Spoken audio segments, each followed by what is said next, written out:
Hey guys, welcome back to Small Talk, small conversations with huge impact. Now exclusively on Spotify, powered by Anchor. If you want to start a podcast like this one, visit anchor.fm.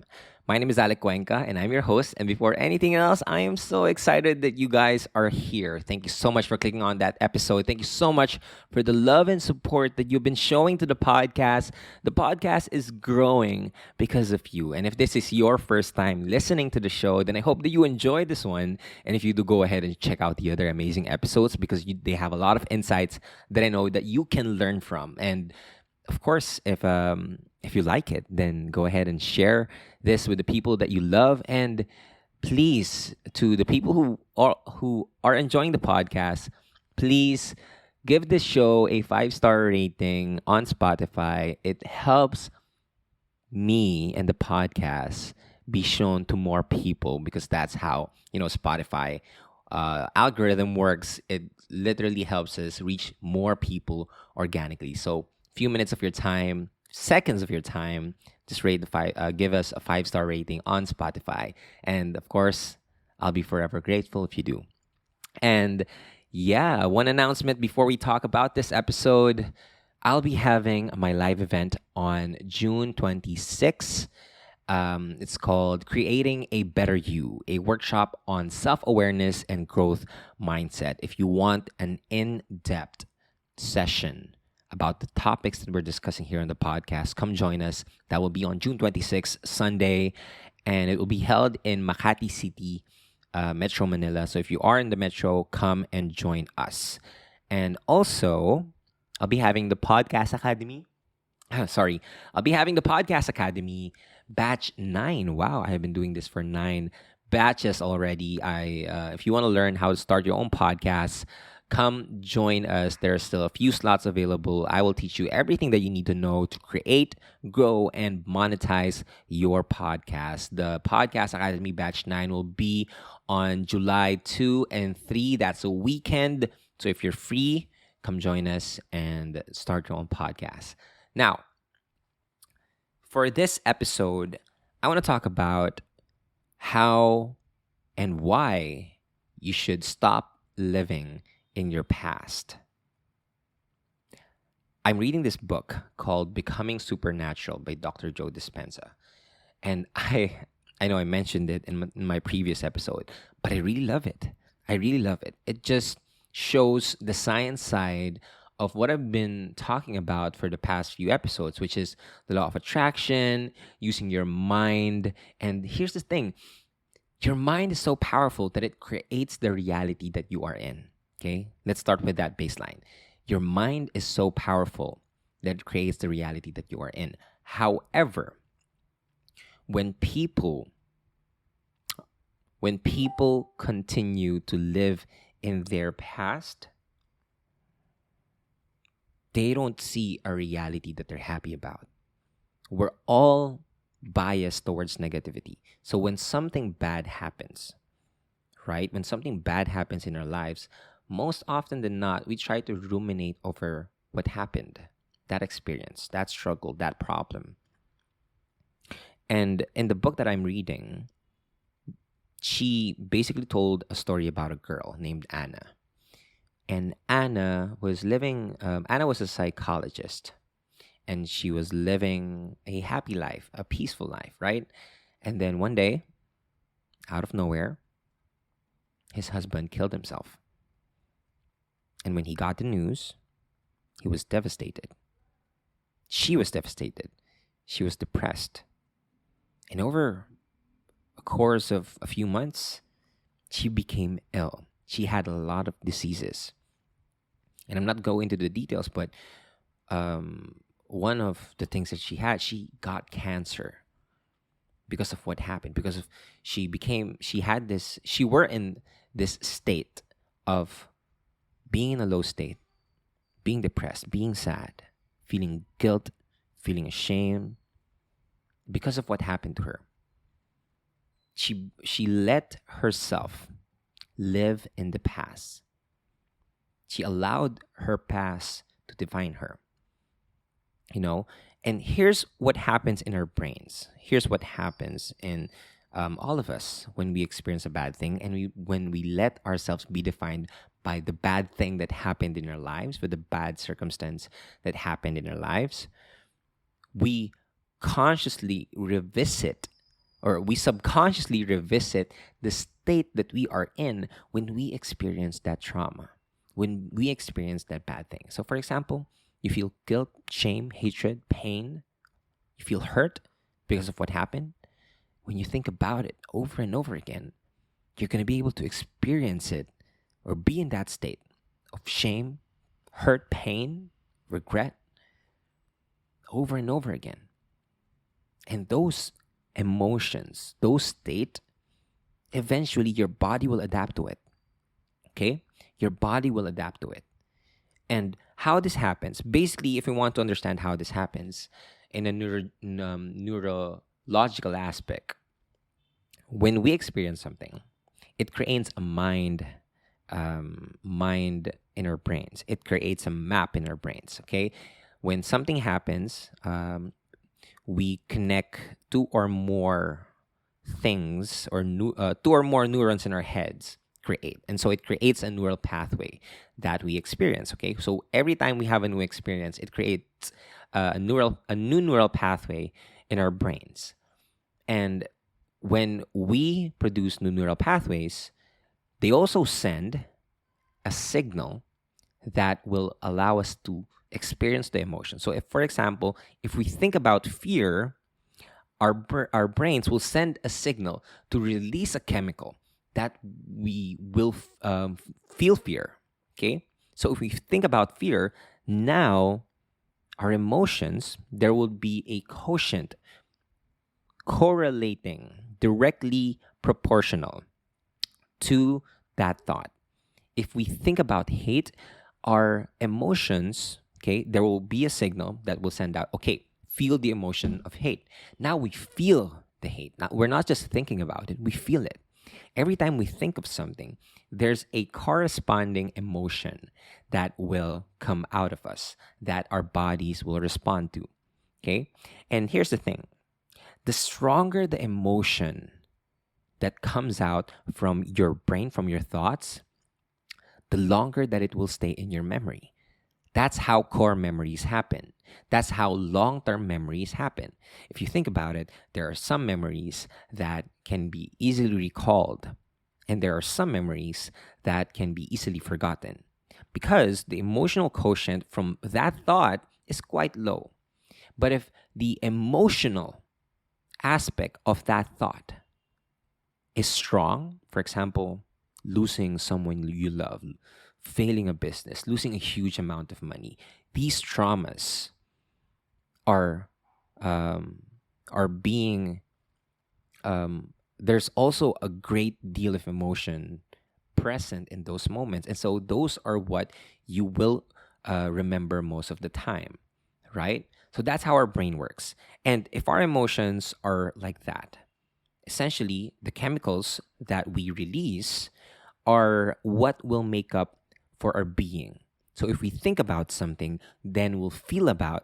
If we think about something, then we would feel it, and then that would become our state. Okay, depression, it's not an emotion; it's a state, right? You don't feel depressed. Depressed. Sorry, you don't feel depressed. You are in a state of depression. Okay, so if you think it, you'll feel it, and then you'll be it.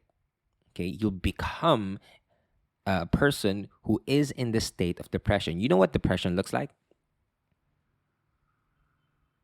And I'm not saying that this is generally true for everyone who experienced depression. Of course, there are still a lot of things that we need to talk about them. But the most general rule: if you see someone depressed, their shoulders are shrugged. They don't make eye contact. They don't want to talk to people a lot. They are down in energy levels. You can just sense the vibe when a person is going through something, right? And that's because that's their state.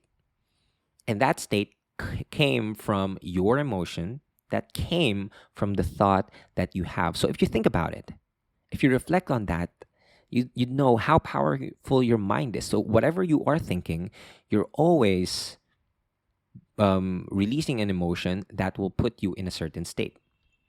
And for Anna, back to the book, to the example that the author wrote, she literally manifested diseases because of her state, because of the stress levels that she had. It came to a point that her immune system is breaking down because she was always in a state where these chemicals in our bodies would attack the healthy cells. And in turn, she got a lot of diseases. But the story doesn't end there.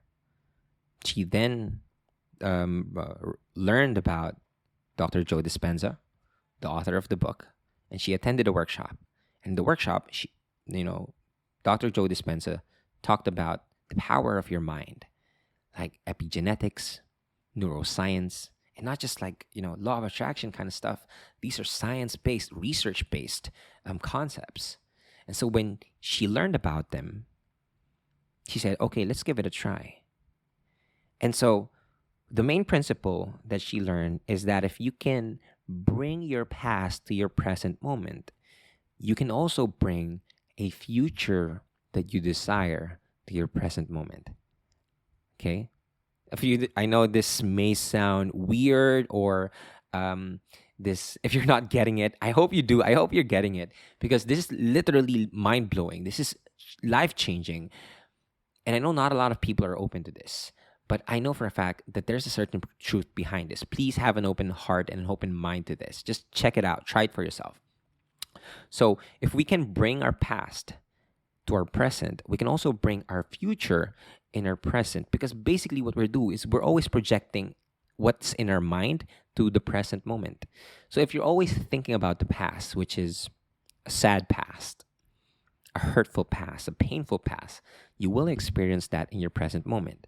But if you think about a more hopeful future, a more desirable future, a more positive future, a healthier future, then you can also bring that into the present moment.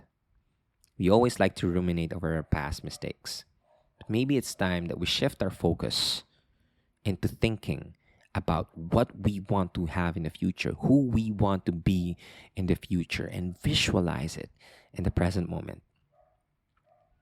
Visualization is very, very important because as you're visualizing things, you're also allowing your brain to signal, release the hormones the chemicals that you need in order for you to experience this state. And I read in the book that the emotions that we experience, they all have different frequencies. Some of them will lead us to lower states. Some of them will lead us to higher states. For example, lust and pain, victimization, suffering, shame, guilt, fear. Those are low frequencies, and you'll be in a low state once those emotions are in your heart, or you are experiencing, or you are feeling those emotions. But if you, for example, have power or feel the emotion of power, of will, of gratitude, of appreciation, of joy and love and freedom, and the highest one of all is bliss. If you have those certain emotions, then you'd be able to be in a state where you are happy with your life. You are emitting high energy in your life, and you are in a state where you are experiencing the best of life. You are living in an abundant life. And so we got to be careful what emotions do we allow ourselves to feel, because that will put us in states that will dictate our reality. So one way that we could do this is, again, active visualization every single day.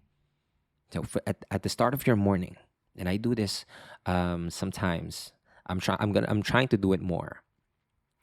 So when I wake up, I think about how would a perfect day look like, And if you think about it, it's also the same when you wake up, and so when you wake up, you're late, and then you stub your toe at the dinner table, and now you think, oh, I'm gonna have a bad day today, and then that's gonna happen. You're gonna see evidences that will show you that today is a bad day, right? Have you ever experienced it? I've experienced it. That I felt like, okay, I'm having a bad day. Now I'm sure, when in the morning I'm having a bad morning. For sure, this is gonna be a bad afternoon, a bad dinner, and that happens in my life, right? But if we, we're basically manifesting the day in at the start of our mornings. Let's try to do it the other way. At the start of your morning, visualize what would the perfect day look like today. Visualize it and not just think about it. Feel the emotions. And this is also the same with law of attraction. Like if you want to attract something, don't just think about it. Feel it. So for example, you want to manifest going to the beach, going to Boracay, let's say. You want to go to Boracay. Don't just think about going to Boracay. What are the emotions present once you are in Boracay? What are your feelings? What do you feel when you're there? What do you see? What do you hear? What do you smell? Right? So if I say that I'm gonna manifest drinking coffee in Italy, right? I may not be do that right now. I can't. You might say that, Alec, that's hard. I don't know what that tastes like, what that look like. And then maybe what you can do is search for photos in Italy. And so every day, you know, you can go to 7-Eleven every single day and just buy a coffee. But imagine as you're walking, you're seeing Italy. You're there. You're drinking not 7-Eleven's coffee, not sponsored by the way, but coffee in Italy, right? Because when you feel it, it's not only a thought. You are allowing yourself to be in a state where you are experiencing that moment. And when you do that, the bridge, the gap closes from who you want to be to who you are right now. You're basically experiencing it. And isn't that fun to be able to experience something that we think is not yet here? Happiness is not in the next thing, guys. It's here in the present moment. So if you want to experience abundance in your life, then you need to be able to not just think about the future, but also feel the future in your present moment. Again, it's not you're thinking always about the future, okay? It's imagining the future, but putting it in the present moment. Everything lies in the present moment. Everything lies in the present moment. This practice, this exercise, this knowledge would be voided if you're still going to project it in the future. Okay? You need to bring it into the present moment. Because if you do, now you'll think, you'll talk, you'll act, and you'll behave according to the destiny that you want to create. Use this exercise. Practice meditation, practice visualization. Stop ruminating on your past, because you are not your past. You are not your mistakes. You are not your current circumstance. You are what you create. And as one of my favorite quotes of all time, as within, so without. Life is 99% how you react to it. 1% of it is only what's happening to you. So do not be defined by your circumstances. Do not be defined by your mistakes. Do not be defined by your past. You have the power, you have the control to live the life that you've always wanted. Sky's the limit for you. Get out of your own way. You're the only one stopping yourself from living the life that you ultimately want. And so that's it for this episode. If you like this one, go ahead and share this. Share your thoughts. Share your notes. I love reading your notes. Share your comments, suggestions. And if you have any more questions, do not forget to send them to my Instagram. Send me a DM at Alec Cuenca. And yeah, share this. Tag me if you want. And please, please, please continue to spread the love, spread this podcast to the people that you love. And I'm sure that they can learn a thing or two as well. And so, again, thank you so much for listening. This is Alec Cuenca. This is Small Talk, small conversations with huge impact, now exclusively on Spotify, powered by Anchor. And I'll talk to you guys next episode. Bye bye.